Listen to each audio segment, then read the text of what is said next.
Hello and welcome to Suicide Part 2. Definitely had some more awarenesses on this one, and I'll share the most obvious one with you to start with, which is that from a perspective, if a person does choose to press the game over button and leave their life behind, what about all the people that they know? How is that going to affect them? Well, it'd be really easy to conclude a lot of people are going to be pretty darned upset. In fact, some people will be shattered by that experience. We all affect and touch people so much more than we might realise. And this comes back to the old shamanic axiom of nothing is as it seems. So when it comes to this choice, if you go down this particular path I'm going on at the moment, how upset people can be, how literally some people could feel destroyed by this, particularly if you happen to have any close family members. Imagine how it's going to be for them. So it appears, looking at it this way, surely this has to be the most selfish act you could possibly commit, to kill yourself. But let's remind ourselves that, of course, it's all on a level, because underneath all that, there's no such thing as death. When we talk about death and killing ourselves and suicide, we're actually just talking about cutting the connection between our physical body and the rest of us. That's actually what we're talking about. So I then had this incredibly uncomfortable thought, which I realised was the reason I have to make this film part 2. I'm going back to Jim. The Jim, my best friend in London, who put this book in my hands and 2 weeks later pressed his own game over button and went off out into the multiverse, into the multidimensional reality. Because yes, you can imagine, I was very, very strongly affected. This guy's my best friend and suddenly he's not there anymore.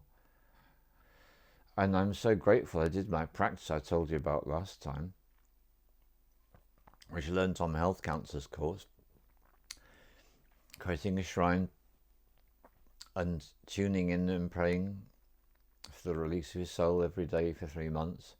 Very grateful I did that. But here's the uncomfortable thought I want to share with you. If he'd given me that book and he hadn't taken his own life, it's quite possible that I'd have had a completely different response to that book than the one that I had. It was his last act. So this is deeply shamanic. What I'm showing you is, because that was his last act, to me, that was an act of almost incalculably great power. It was an act of great power. He put a book in my hands and then he was gone from the physical. Who knows how that could have affected the unfoldment of my life and the life of other people too. Because if it didn't have this huge act of power behind it, I might not have even bothered to read the book. Or if I had, it might not have had such a big impact on me as it clearly had for Jim's last act in my life. And that reading of that book caused me to do my health counsellor's course, which completely changed my life and changed the life of many people around me. Because I became someone passionate about health, to the extent that I shared conversations with people about it. People invited me into their homes. I always accept the invitation.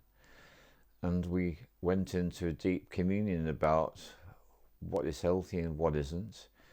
And it would always, at some point, ended up with me getting the black bin liner out and together with them throwing all the food that contained toxic chemicals into the bin liner and disposing of them.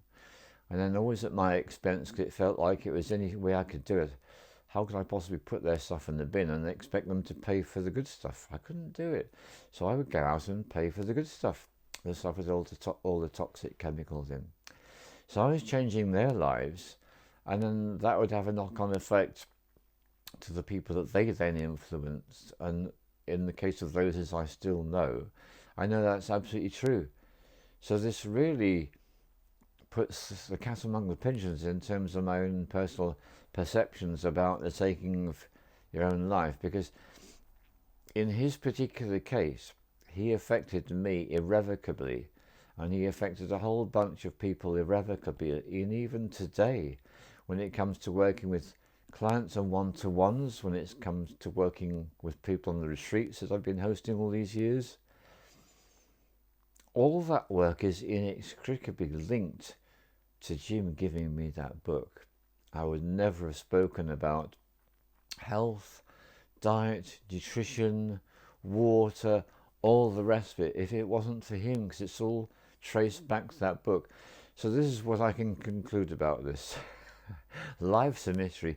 We don't know how we're going to affect people by what it is that we do. We also don't know how we're going to affect people if we take ourselves out of the game of life. We have no way of knowing and predicting, because, let's remember, I reckon this is a shamanic axiom, life's a mystery. Oh yes, life is a mystery. It most certainly is.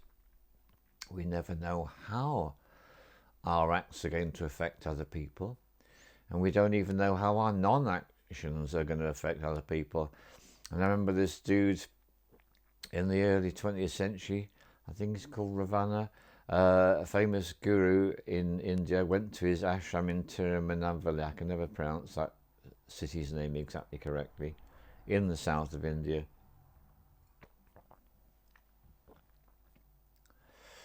Well, he just became quiet, and he just became silent, this dude.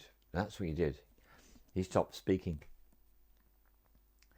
And because he chose to do that in a highly spiritually advanced society, India, everybody took notice. Well, a lot of people took notice. So many people took notice that eventually he built an ashram and dedicated it to him. He was just a dude being quiet up on the wonderful fire mountain dedicated to Shiva, which I walked up bare feet with Reshma and Ahmed. Wow, such an incredible experience that was. Life-changing. So a guy just stopped speaking. That changes the lives of thousands and thousands and thousands of people. And only recently, someone who came to one of my retreats started posting YouTube films about this guy. And what did he do? He stopped speaking.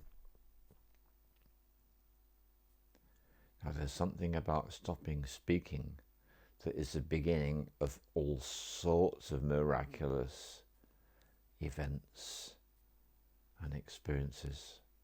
But that's for another day. So there you go. That is suicide, taking your own life, killing yourself, just cutting a connection between you and your physical body. That's the ultimate truth of that one. Part 2. Thank you. All the love to you.